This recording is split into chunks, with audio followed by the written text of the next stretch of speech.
আসসালামু আলাইকুম। চারদিকে আজকাল আবহাওয়াটা কেমন একটা অদ্ভুত হয়ে গেছে, তাই না? খেয়াল করে দেখুন বাইরে কিন্তু হরহামেশাই বৃষ্টি হচ্ছে। কিন্তু বৃষ্টির দিনে সাধারণ যে একটা মনোরম ঠান্ডা বা শীতল ভাব থাকার কথা, তেমনটা কিন্তু একদমই লাগছে না। যতই বৃষ্টি হোক না কেন, ভ্যাপসা একটা গরম কিছুতেই কমছে না। বরং বাতাসে যেন আরো বেশি গুমোট হয়ে উঠছে। ফ্যান ছেড়ে বসে থাকলেও শরীর যেন জুড়ায় না। তো আমি ভাবলাম বাইরের এই অবাধ্য গরম যখন কিছুতেই থামছে না, তখন ঘরের ভেতরে বসে থেকে নিজের পেট আর কলিজা অন্তত ঠান্ডা করা যাক। এই কলিজা ঠান্ডা করার জন্য আমি আজ একটা নয়, একেবারে কয়েকটা আইসক্রিম নিয়ে বসে পড়েছি। আজ একটা একটা করে আইসক্রিম মনের সুখে খাবো আর আপনাদের সাথে প্রাণ খুলে গল্প করব। আচ্ছা, শুরুতে একটা কথা জিজ্ঞেস করি, আপনাদের মধ্যে কে কে আমার মতো এমন আইসক্রিম পাগল?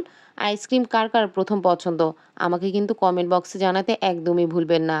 আজকের এই তীব্র গরমে আইসক্রিম খাওয়াটা অনেকের কাছে খুব স্বাভাবিক মনে হতে পারে, তবে আইসক্রিম নিয়ে আমার নিজস্ব কিছু নিয়ম আর ভালোবাসা আছে, যা অনেকের সাথে হয়তো মিলবেও না।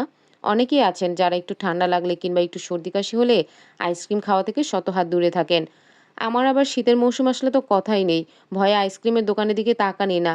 কিন্তু আমার ক্ষেত্রে হিসাবটা একদমই উল্টো। আমার আইসক্রিম খাওয়ার জন্য ঠান্ডা লাগা, সর্দি হওয়া বা শীতের মৌসুম কোনো কিছুই ম্যাটার করে না। শীতের কনকনে ঠান্ডার রাতেও কাঁথা মুড়ি দিয়ে আইসক্রিম খাওয়ার যে একটা আলাদা মজা আছে, তা কেবল একজন আইসক্রিম প্রেমীরাই বুঝতে পারেন। আইসক্রিম খাওয়ার জন্য কোনো নির্দিষ্ট দিন বা ক্ষণের প্রয়োজন হয় না, মন চাইলেই হয়ে গেল। এবার আসে আইসক্রিম খাওয়ার সবচেয়ে গুরুত্বপূর্ণ এবং ঐতিহাসিক এক নিয়মে। আইসক্রিমটা যখন আমি প্যাকেট বা বাক্স থেকে বের করি, তখন এর গায়ে লেগে থাকা সেই মোড়ক বা কাগজটা কিন্তু আমি ভুলেও সরাসরি ডাস্টবিনে ফেলি না। আমি প্রতিবারে আইসক্রিম খাওয়ার সময় এর কাগজটা খুব সুন্দর করে চেটে চেটে খাই। তারপর সেটা ফেলে দেই। এটা আমার ছোটবেলার অভ্যাস আর আমি আজও এটাই করছি। আমার স্পষ্ট দর্শন হলো, যারা আইসক্রিম খোলার পর এর গায়ে মাখামাখি হয়ে থাকা সুস্বাদু আইসক্রিমের সহ কাগজটা অমনি চট করে ফেলে দেয়, তারা মূলত আইসক্রিম খেতেই জানে না। আসল স্বাদ আর রান্নার টুইস্ট তো লুকিয়ে থাকে ওই কাগজের গায়ের মাখন মলাটেই। এই অংশটুকু চেটে খাওয়ার মাঝে লুকিয়ে আছে এক পরম তৃপ্তি। আমার এই কথার সাথে আপনারা একমত কিনা, তাও কিন্তু কমেন্টে আমাকে জানাতে পারেন। গল্প করতে করতে আমার আইসক্রিম খাওয়া কিন্তু একদম টুকটুক করে এগিয়ে চলছে। আইসক্রিমের প্রতিটা কামড়ে যেন কলিজাটা জুড়িয়ে যাচ্ছে। আর বাইরের এই গুমোট গরমের কষ্টটা এক নিমিটে সেই ভুলে যাচ্ছি। আচ্ছা, আমি এখন কোন আইসক্রিম খাচ্ছি? এটা খেতে খেতে আমার মাথায় একটা প্রশ্ন আসলো। এই ধরনের কোন আইসক্রিমগুলোর উপরের দিকে থাকে একদম নরম, ক্রিমি আর তুলতুলে একটা অংশ, যেখানে চকলেট চিপস বা বাদাম ছেটানো থাকে। আর কামড় দিয়ে একদম নিচের দিকে যাওয়া যায়, তখন পাওয়া যায় একটু ক্রিসপি ওয়াফেল কোন, যার একদম শেষে আবার চকলেটের একটা জাদুকরি শক্ত লুকানো থাকে। আপনাদের কাছে আইসক্রিমের উপরের নরম দিকটা বেশ ভালো লাগে, নাকি নিচের মুচমুচে ক্রিস্পি দিকটা বেশি ভালো লাগে? কার কাছে কোনটা পছন্দ শুনি তো একটু।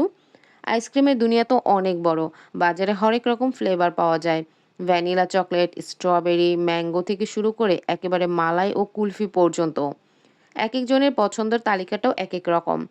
যেমন আমার কথাই যদি বলি, আমার মুড অনুযায়ী একেক সময় একেক ফ্লেভার ভালো লাগে।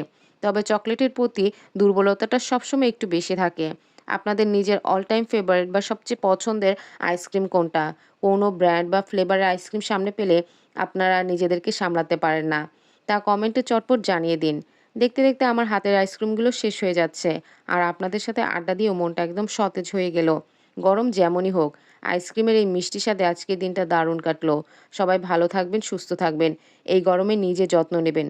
আজকের মতো এখানেই বিদায় নিচ্ছি। আল্লাহ হাফেজ।